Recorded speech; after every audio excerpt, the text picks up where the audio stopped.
akan menjadi orang pertama dalam sejarah yang berjalan mengelilingi bumi. Dan setelah 27 tahun berjalan, ia kini berada di tahap terakhir.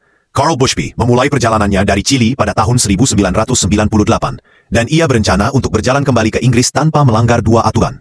Pertama, ia tidak boleh menggunakan transportasi apapun. Dan kedua, ia tidak boleh pulang sampai ia tiba di sana dengan berjalan kaki. Sungguh suatu keajaiban bahwa ia berhasil melewati tiga tantangan utama.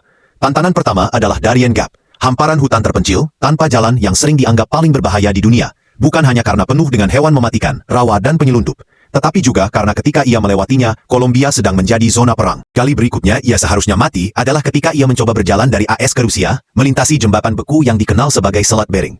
Ia membutuhkan 14 hari berjalan dan berenang di tengah suhu beku, dan pada satu titik ia tersapu 80 km ke utara. Namun entah bagaimana, ia tidak mati dan berhasil sampai ke seberang.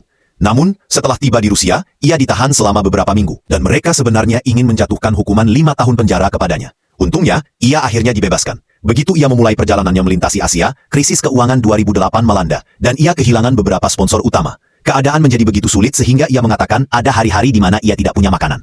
Namun, ketika ia mencapai ujung Asia, ia menghadapi tantangan terbesarnya, masalah Laut Kaspia. Untuk menyeberanginya, ia harus melewati Rusia atau Iran, yang keduanya bukanlah pilihan yang baik. Bahkan, ia menghabiskan lebih dari setahun di Turkmenistan hanya untuk mencari jalan keluar.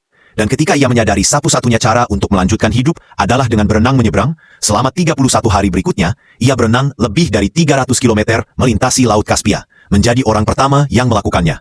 Setelah mengatasi rintangan itu, ia melanjutkan perjalanan melalui Azerbaijan, Turki, dan kemudian hanya 2 bulan yang lalu, pada tahun 2025, ia resmi melangkah ke Eropa. Selama hampir 3 dekade, pria ini telah melewati berbagai perang, pandemi, penemuan ponsel pintar, peluncuran stasiun luar angkasa internasional.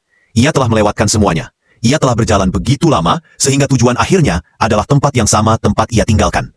Bagaimana jika mereka membuat film tentang kehidupan pria ini?